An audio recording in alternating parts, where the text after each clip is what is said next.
Hello beautiful people, good afternoon from Dhaka, Bangladesh. Welcome back to the channel. Today I plan to go with a little bit of vintage video. Vintage as in, we're going to be talking about some forgotten gems. I thought of a topic today. I actually am expecting one fragrance to arrive. I will review or rather do initial impression maybe later tonight. So in the meantime, let me put up 12 fragrances which I feel were very talked about once, really good fragrances, but nowadays not much of practice or in conversations or dialogues, right? So I want to show you again like what time we had for fragrances, say 2015, 16, 17, those era. Some of these fragrances were really well loved. Okay, so I reviewed them all. You can check them out, full review and all that. Hopefully you're doing good. Time check is around, I think, 12:15 p.m.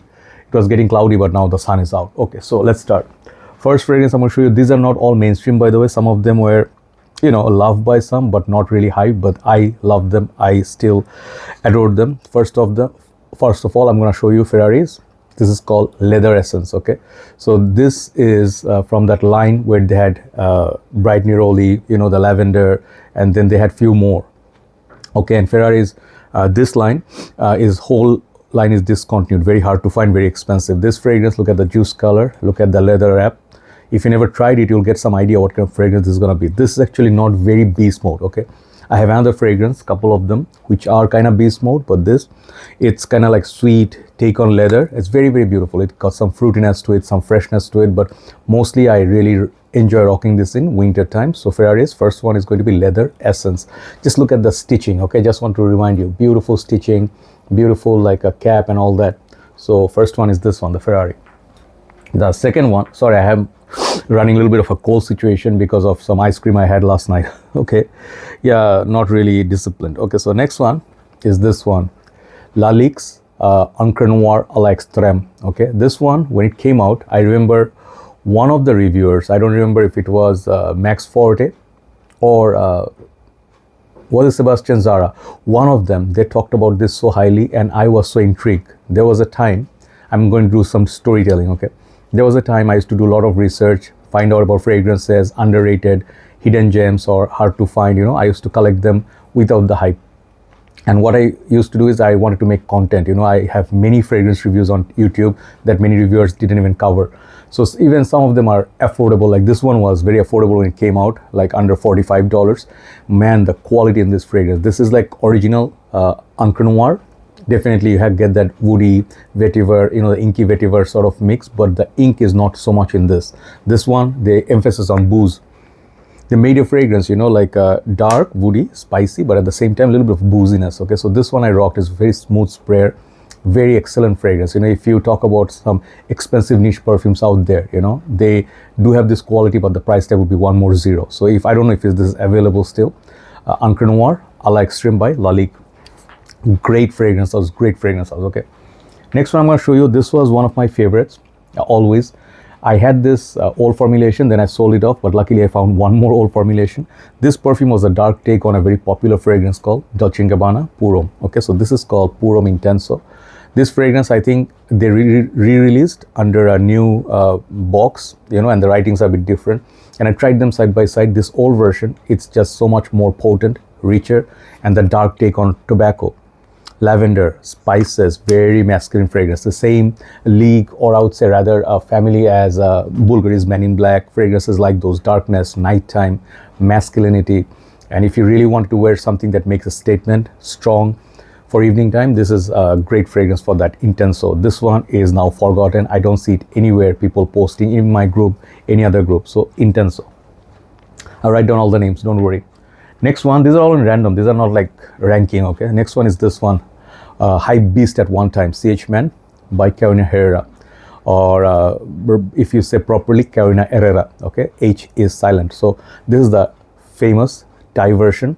And I knew about this fragrance, I think, mostly from Jeremy's channel. Yeah, I'm more in the center now, okay? So Jeremy sort of talked about it and he put it in that famous top 10 list. Later on, he also talked about CH Man Privé, but CH Man OG, nowadays is forgotten. People don't even know the value of it. I used to go, into the shops and stuff just to find like this bottle. I had all batches of CH Man, new batch, old batch, first batch, second, the first reform with a little bit less writing on the box, more writing on the box. So this one is the sugar. There's a sugar note and the leather. There's a fresh, sweet, spicy kind of fragrance. It's subtle, but it's very sexy. So juice color obviously go dark a little bit, and it gets a little bit, the top goes a little bit more mature. Sometimes you get a hint of alcohol blast nowadays because it's no longer fresh. So if you buy the new ones without this tag, it will say CH at the right, here or here somewhere.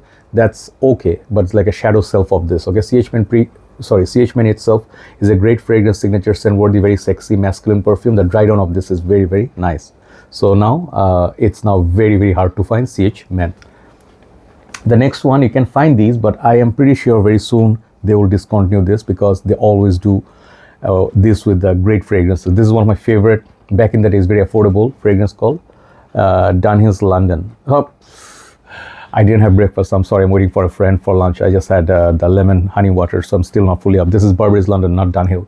Dunhill also have London. That's why I got confused. So Burberry's London, if you know me for like 8-9 years, like since I started, I always had a soft spot for this because of the coat. This is known as the coat because of this outer layer. This is the new formulation. My old formulation would be a little bit different. Writings are bigger. But still, London smells great. It's one of those port wine, tobacco, cinnamony, fruity. I get kind of like a guava note from this. I mean, it's beautiful. It's gorgeous. It's drop dead. This one holds so much more, you know, respect in my heart than many other niche perfumes also. I'm just giving you a comparison because this is where my journey started. One of the first 50 fragrances I ever collected is Burberry's London. Great fragrance. Nowadays, no one talks about it. Okay. Another one, let me show you nostalgia. I always tell you about Hugo Boss Bottle, Lacoste Pour all those fragrances like, you know, Versace's blue jeans. But I don't talk about this. This is one of my first fragrances in my journey before my journey started. Back in the days in college, I used to use this a lot. This is 212 VIP by Kevin Herrera, another CH fragrance, okay? And this was so cool. People mostly talk about, you know, like this one, which was hyped. Let me show you. But I did not wear that much. So 212 Men NYC is the new bottles, but this was the green peppery masculine perfume, not as like this is not as potent as that, but I used this one. Okay, so this whole bottle mesmerized me. I had only about 60 ml bottle, then maybe big bottles. So this perfume smells great. It brings back nostalgia. And back in the days, during the time of 1 million, I think Lexelis compared this. Started raining? No. So 1 million versus this, which is the clubbing king. So my juice level is going down a little bit. Sorry. Okay, sorry. Someone was calling and I don't want to lose the video. So basically, the juice level has gone down, I think about what, 30 ml or so left. So this perfume, I would say fruity. I think there was a pomegranate, not pomegranate, there was a passion fruit. There's a little bit of a boozy, but basically it's a fresh, sweet clubbing fragrance, which was subtle, but back in the days, this was one of our go-to guys. Okay, so nostalgia in a bottle, 212 VIP. Man, this was a hype beast back in the days. Any shopping mall you would go, you see the posters of it, the female version, men's version. There are many flankers, you know, limited editions of this, but this one remains in my heart, 212 VIP Men. So now let's talk about top 6. Number 6 is this one, Givenchy Pi. Okay, those new fragrances nowadays, you are more about the, I always say like new fragrance, so there's nothing wrong with it because trend will change from time to time. This fragrance in our time was a legend. Till this date, I call this one the best designer fragrance of all time. I'll redo my top 15 or 20. This will definitely be in top 10. Okay, reason being the uniqueness. Look at the bottle, look at the juice color, you'll have some idea. Just because this is Givenchy, people will be like a little bit, you know, like that. But Givenchy Pi is that boozy vanilla accord. It's a little bit like at first you'll smell very strong, like alcoholic kind of smell, but that's the boozy note. Okay, so sugar, burnt sugar, vanilla, booziness, one of the best perfumes ever done. Very classy. In winter, I rock this beast mode performer, and the vanilla note in this top notch. Okay, Givenchy Pi. Next one, sentiments, you know, in a bottle, Narciso Rodriguez For Him EDP. Nowadays, many new collectors, they never seen this bottle anywhere. Okay, because I collected this back in the time, you know, I wanted to buy a backup of it. Back in the days when I got this first time, it was only about $58 or $60. Now, if I want to buy this, it will be very difficult to find, one thing. Second thing, it will be very expensive, like $100 something easily. Okay, do I want to buy it for that? Maybe. I'm considering if I get some good month, you know, income is good, I'll get a backup if I find it somewhere. This one featured one of the best musk notes, you know. Narciso does musk like nobody does. Okay, so this one and not Killian's, Kiehl's original musk, these two I really love. And this one adds not neroli, this one adds the note of iris. So it's a smooth, it's not that animalic, but it's also challenging, right? One of the signature scents back in the days for me, Narciso Rodriguez For Him EDP. I never found the musk version, but this was very hyped in community once. Another one, show you, if I show you this line, nostalgia, you know, like this is the Davidoff blend line. I'm showing you the amber version. I have Davidoff, I think, what's that one? The leather, and also I have the oud, you know, so I forgot the black one. Okay, so this is the one, and then I also had the wood blend. So basically this blend line you will not see anywhere. If you see somewhere, they're gonna sell it for definitely kidney price or something. Such a niche quality level juice Davidoff made. This is their niche line, you can say. But the smell in this, you know, this one has some elements of leather blend, but this is more focused on amber, right? In winters with leather jacket and everything, I had a brown leather jacket I used to date back in the days, so I used to rock this leather blend, agar blend, that one more sweet, fruity. So this line, man, if you find it somewhere, give it a try. Okay, I am pretty sure these are fragrances not easy to find. If you find somewhere, collect it, try it and use it. You'll see you smell very unique. Number 3 is a new box. I haven't opened it, but my old bottle is about to finish, so I'm just gonna show you the box. Okay, this is the ultraviolet man. This fragrance, some people compared this with Purple Label, which is another similar to another Bond Number 9. I don't remember the name, but they had a Bond Number 9. People said that one and Purple Label are similar, but someone also said this and Purple Label are similar. So I'm saying these 3 fragrances perhaps are kind of similar. Oh my God, someone's screaming outside. It always happens, you know, today's holiday. Anyway, so UV Man, you know, they also have ultraviolet red, sorry, ultra red man. Both are my favorites, but this one I wore back in the days when I was in university. Okay, so a lot of memories. This fragrance before the community started, I'm pretty sure when the reviews and everything started, before that, this fragrance was well known. It was a very mysterious one, like Thierry Mugler, Amen, this, you know, that kind of, you know, that spray at the side, you know. So these fragrances were very hyped. So this is a forgotten gem for sure. And now the prices are going high on this ultraviolet man. Try it out if you find it somewhere. This is one of the rare pakora buns which is not sweet. This is fruity. It's very weird. It's very difficult to explain, just that it smells like purple. Okay, so number 2, let me show you La Yuqawam Purom. Okay, this is a little bit newer compared to some of the other ones, but now this one is getting a little bit, you know, under talked. Okay, not many people push this as scent of the day, because now obviously there are like many new Middle Eastern houses, celebrity houses, designer niche, but this one, La Yuqawam Purom, is legit one of the best nuclear fragrance I ever put on myself. And people say, man, this one after the, you know, new under the new formulation and everything, this one got weak. Oh, this line, if it got weak, man, you have some problem with your skin or the nose. I'm sorry to say, but this is Rasasi La Yuqawam back in the days.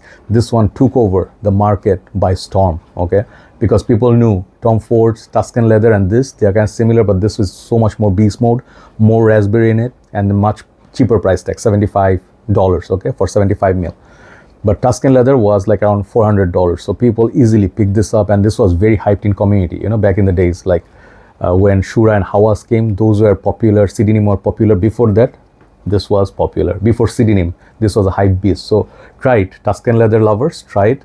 This is definitely still 90 something dollars, still I think worth the money. Rasasi's Highline La Yuqawam Purom. I'll finish with number 1. This perfume was one of the most talked about fragrance in the community, in the groups, despite its weak performance. And I would say weak performance compared to many others. This was not a beast, but people still adored it. Okay, they actually adored the original. I'll show you both. This is the flanker I'm going to show you, but this line basically, Dolce & Gabbana the one. So this was my first love, because this one lasts longer on me. In summers I use it more tropical fruit punch, amber, kind of like a tobacco, but they made this a little bit more deeper. Okay, so I would say a little bit, tad bit sweeter compared to the EDP. I'll show you this one. So the hype was on this one mostly. Okay, the One EDP was hyped by Jeremy, but this thing, when it came out, Jeremy also hyped it. But when I wore it, you know, close encounters, if you have some on the neck, you know, if you are supposed to be sitting close to someone, they will smell you. Okay, in winter. Summertime, not so much, but the hype on this was real. So this is a long lost gem for me. It's still available in the market, but the price have gone skyrocketing. Okay, so the One EDP definitely is the one. Let me see a little bit. I just put one spray. Yeah, 2 sprays. Okay, just for memory's sake, okay? And I always bought these big bottles for the One EDP because they look nicer. The richness of it, you know, that if you really love tobacco, 1 million Privé fragrances like those, Pure Heaven, this is in the same family for me. And such a nice, you know, if they put potency behind this fragrance, if they made it long lasting, you know, if they use fixatives or something, if this perfume performed, no fragrance could come close to it, even not La Nuit de l'Homme. I'm telling you, no joke, okay? So that's what I feel, the One EDP. So that's the list for you guys today. Hopefully you enjoyed it, and let's see what you can do tomorrow or later tonight. One of my new fragrances is gonna be appearing. Let's see how the initial impression goes. Anyway, take care guys, have a nice day. Today's holiday, and take care of yourself. I always say this in the end, take care of yourself because no one else will. All right, put yourself before anything else, and also be there for others, but also make sure that you take care of yourself. Okay, that's very, very important. See you soon. Have a very, very nice day. Bye-bye.